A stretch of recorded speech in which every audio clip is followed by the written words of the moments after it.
'81 or '82. So probably was '82. Because I was actually unemployed at the time. Okay. And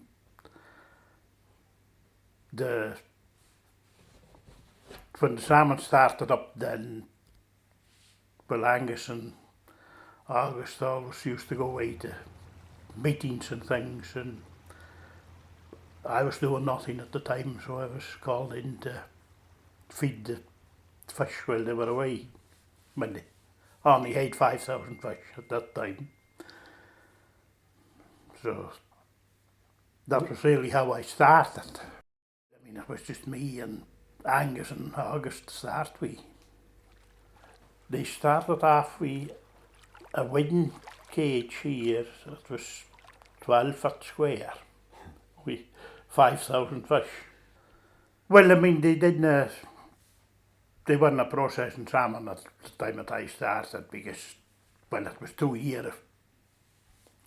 They had to be in the water before they were ready for harvesting. When they were working, they were making their own feed, wet feed to begin with.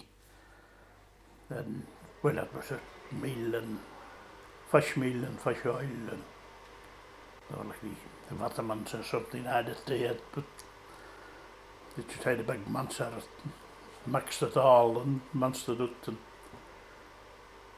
that was just put into boxes and then you just shuffled it up to the gauges. That was all done by, well, the whole time I was there, most of it was done by hand. But that's all moved on a bit now. The wet feed, the nets would break it up as it went through, because I mean it was kind of sticking together. So they had a big, just like a big scoop net that you used to, when they were harvesting the fish, I mean they used that for barreling the fish out of the cage. And then they had a table on the boat where they cut the gills of them to bleed them. And they were just dropped into a tub of water. Once they got going, the feeding was taking you the best part of the day.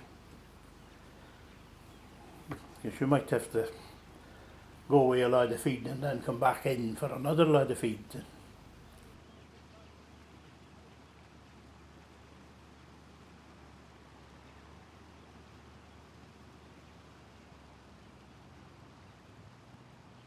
The harvesting was a lot less as what they said no, because when there were only maybe 5,000 fish or something then. Yeah, I mean at that time you weren't a free day.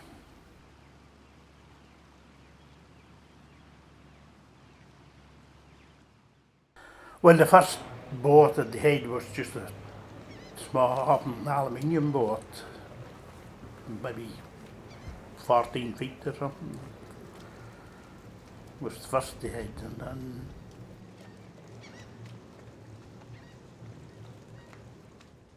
just, I mean, that was only a few buckets to start with, and then I just got the water lily after that. I mean, I'm sure it was a bit bigger, we high up on her, so.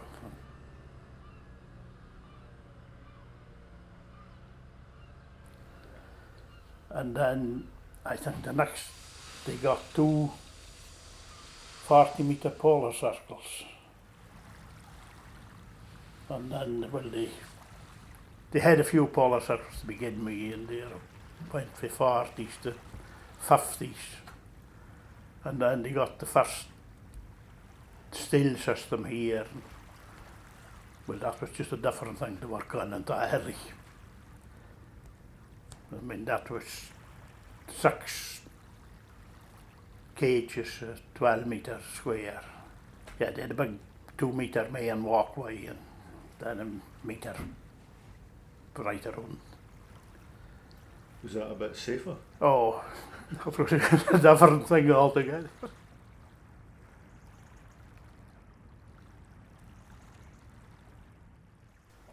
There were hatcheries in Scotland that was producing them.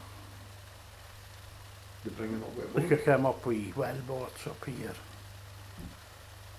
Straight into the cages? straight into the cages. Was this a smoke size? Scooped out and everyone counted.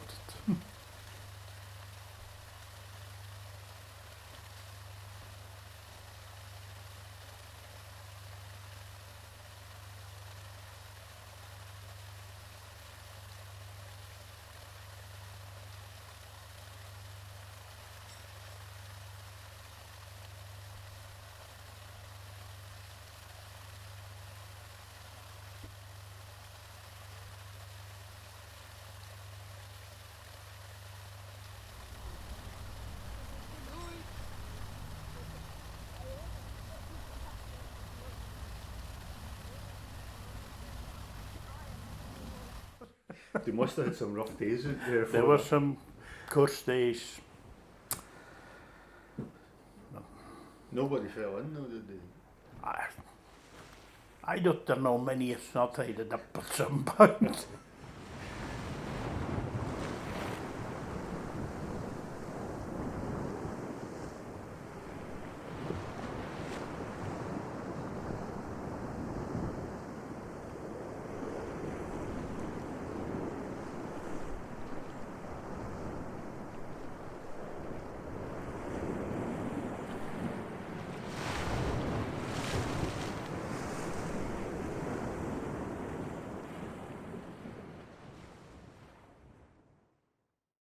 Well, I mean, they were in Mid Yell for quite a number of years, but that was about 4 years, and then they got a site up in Voe. They started up there. So. Well, no, it was just for the increase in production as it was just growing a bit bigger, and it was just for more sites. Well, we're going right up to Voe. It just took a little bit longer. No, they had the water lily until it must have been about the 90th. They got the change. It was a bit bigger boat and abler boat. Well, I mean, the first systems they had, it was just a concrete block for an anchor. But that slowly got bigger and bigger. Well, the cages got bigger and bigger. They did drag, but it was never, we never really had much bother with that. Well, there are a fair bit of tide runs here in Mid Yell Voe too. Is there? Yeah. I mean, not as much as out in Haskell's own, but I mean, there's far more in here as you would think. So once you started to grow, once you started to get a lot more fish, more cages, you must have got more boats and more men. Oh yeah, you had to get more men. Were they all local men? Yeah, just about. Well, the most of them has been used to be boats and that most of their life anyway, so.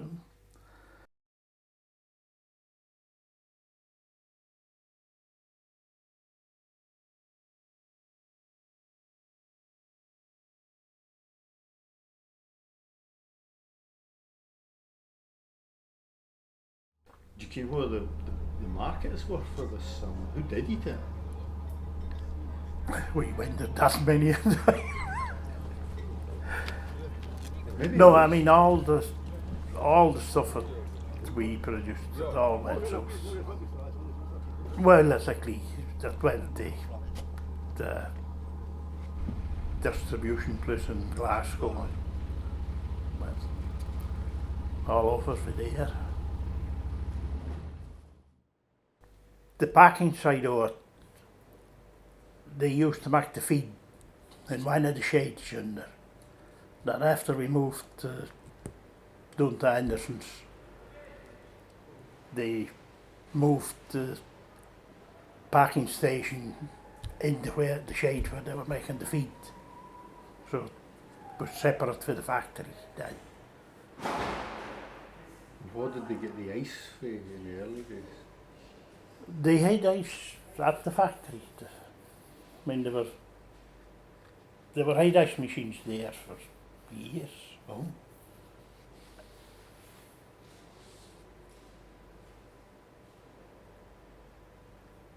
No, they used to put ice to the fishing boats.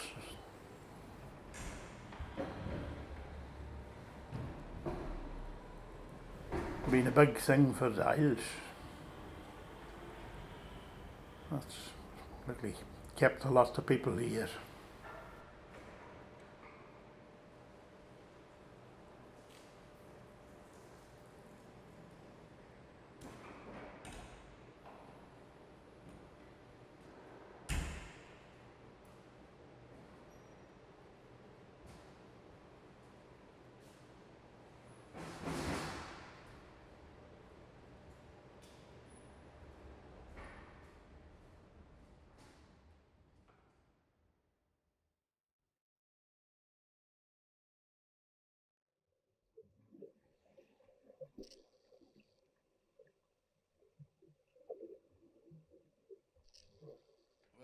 The Shetland Islands comes from when they started issuing licenses for it.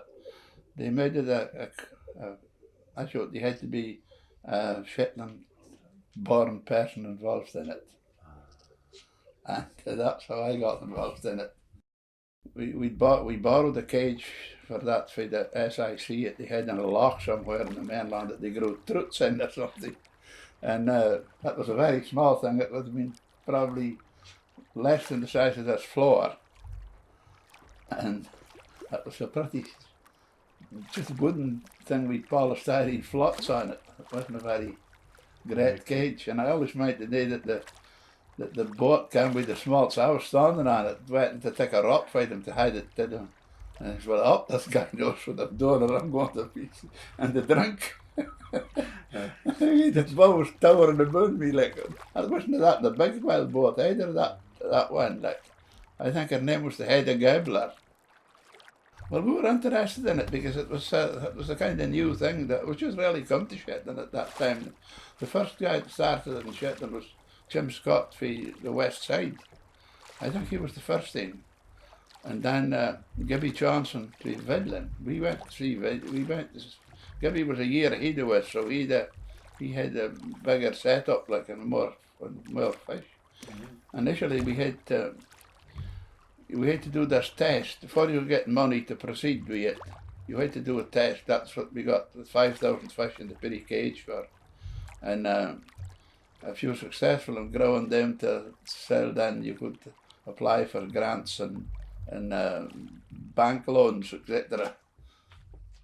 Well, we just applied for a site that decided they had to have to get you under where the mussel farm is now. Mm-hmm. And that's where it started. And then we had another site, a temporary site up the Voe off of Blantyre later on, after we were gone, maybe a couple of years. Well, this was that you needed to have concrete. You needed to have anchors of some kind, so we made concrete anchors. It's probably August's idea. I made a mould that they could take off like easy, like just knock out pins and take the mould off and then set them up again. And we had a piece of plastic under them to stop them sticking to gathering up all the stones off of the car park, but it wasn't a tarred or anything. Well, you run them in the car park? We ran them in the car park. Then we took them to the pier, and of course the water lily couldn't have left them. And so we set them on the edge of the pier and towed them off so they're a good splash. Then we employed Billy Chan, Paul. Yeah. He was the next employee. And yeah, that just gradually grew with that. And then Where did those wee aluminium boats come from? me, I bought 3 of them for E.P. Barris when I had the contract. I had a agency for the Mariner route boards, and the Starcraft boats was part of that setup. So I bought 3 of them. I bought one to myself and 2 bigger ones, and the fish firm bought one of them, and Doctor he bought the other ones lying at Civic. We bought an old sea sledge kind of boat, but it's a line at Head of Walford though.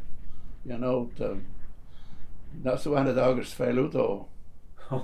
Well, she didn't fall though, she threw him out.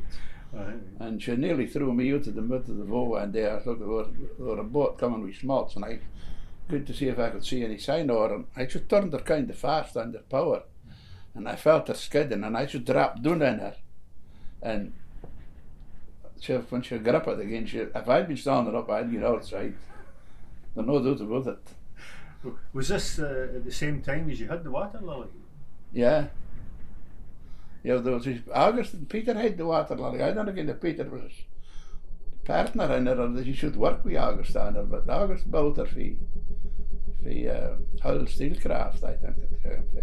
She came new, like, and we used her on the fish farm for, well, quite a number of years. But the water lily could lift, seemed to be big heavy nets that you used to be lifting. Oh yeah, she would lift a bit, yeah. But out over the side, you see, she couldn't have showed. Well, there was a limit to how far she would for lifting, like. But yeah, she would lift better as the other boat we had. One that we bought when we bought Haskell's Salmon Farm. That boat came with that, but she wasn't as good for lifting. She was about the same size, but she didn't have the same buoyancy in her. We made our own feed to the end, yeah. Where do you used to make the feed? Well, we bought the eels and stuff for the show what Shetland catch now. Oh yeah. And the fish meal we bought for Brasa, and the oil we bought for Brasa. And we had a tank that we put on the lorry that we carried up the oil, took the oil up on, and the fish meal we just got it in bags, like. And August that he did rather research on the feed, and he made a recipe up that we made the feed. That seemed to work all right. It seemed a lot of that was actually work, like. We made the feed done for the Brun building issue, and that's we put that building up to make the feed in initially, and the salmon was worked in a piece of the factory. How did you manage to get a hold of this Anderson base? Because that was handy with that. Well, it must have been August that actually did the dealing on it, but that was land vacant, I think. What owned it? I think the Shetland Council probably owned it, because it was the fish. Gibby Johnson was involved with them when they packed up the white fish. It came up for let or sale or whatever. So we bought it, and then we put the big shed up at the. So it's aimed onto here, like that wasn't a part of it originally. We put up the pier lines. They were an old. There were the ruins of an old pier there, just two or three pieces of steel sticking out there, all the railway lines. I come back and we got where the 2 boats in Scotland that was up for sale. One of them was in Wick, and the other one was in the Western Isles. Gem, that was the Gem. We bought the Gem shows for sale immediately, so she came for Scalpy. And you guess you needed 2 boats because you were carrying out a lot more feed. Yeah, and the show was big. So it was a bit bigger as the water lily and a bit more able, like the Gem show. She was lightly built, the chain, but I think she was built with very good quality steel, but she never gave any much bother with rusting holes in her or anything like that. To begin, we sold the fish through an agent in August and a fish salesman guy in and August knew before they set up a company called Salmon in Aberdeen, and they dealt with they dealt with a lot of the firms in Shetland with the fish, because they got a better market for them with a bigger flow of fish. You could control the quantity of fish going to the market, like instead of everybody going one day. Yeah. Okay, so everybody got their slot, like, and that was later on in the thing, and that fish was. Some of them went to America, some of them went to France, some of them went to Denmark. Some of them went probably to Billingsgate as well, but all the French fish all had a label put on, they called Label Rouge. You put a clip on their gill. That's a kind of a quality market they wanted. And a lot of the fish that got to America went to Boston. The optimum temperature was about 12 degrees, and they don't like it too hot or too cold. But what is the average temperature of here? well, in winter it's about 6 or 8 degrees. The wellboat guys were pretty good. I mean, if it was the plastic cages like one of the Platzer and that, we had mooring bows there, so they used to put her up to the mooring bow, and that could keep them off of the cage. But if they're coming in on the cage, they're pump outlet, they're circulating water all the time, and they use that just like a side thruster. But the trouble was that side of the cage, it lifted the net with halfway across the cage. Yeah. So you just tied them after the bows, and then they could lie in peace. Oh yeah, we used to take them ashore when they got too foul, like, and scrape them. But sometimes we did it on the sea, like, but we used to take them on the beach, like, have them up on the beach, and scrape the barnacles out of them. Yeah. Was there any mussels and stuff you grew on them? Any war? Yeah, there were war on them, yeah. War and barnacles mostly, but there might have been a mussel or two on them. Certainly the steel cages and the flots of that, they were bloody covered in mussels and red plastic. And did it make a big difference pulling them down in the water? Oh, it would have done, yeah. It would have certainly eaten them down, because when we took one of that cages ashore to replace all the joints in them, they were gotten worn, like, and we took them ashore and we got all new joints and welded them in, and we cleaned the things on the pier. Well, the forklift was going through about 6 inches of mussels on the pier, like, the place was solid with them.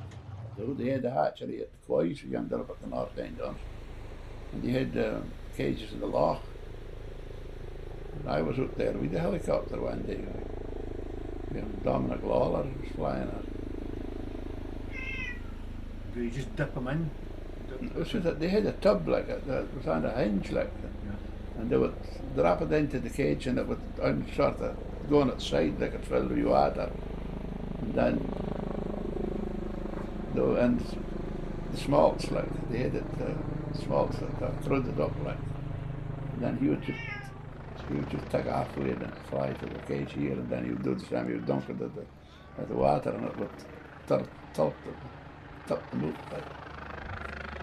But you had to watch it and to touch it when you can, when there's a all gotten like electric with a rotor with a charged up, yeah. You had to watch it, and he used to dunk it in the water to discharge it before he touched it. Check if you touched The coach, he touched it one day, so it's coming over. He said that made his hair stand on end.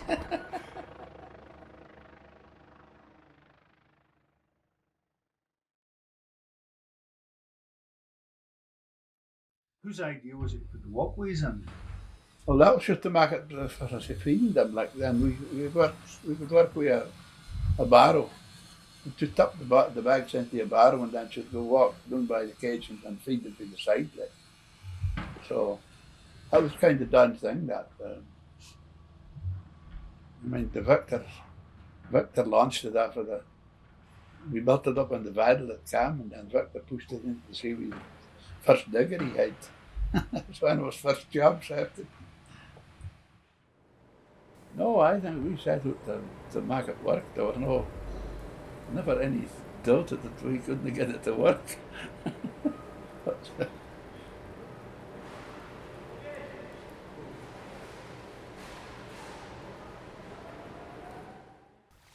Well, the thing, to be quite honest, the thing I missed most was feeding the fish. When we were doing it, because I loved feeding the fish. It gave you a sense of what it was all about.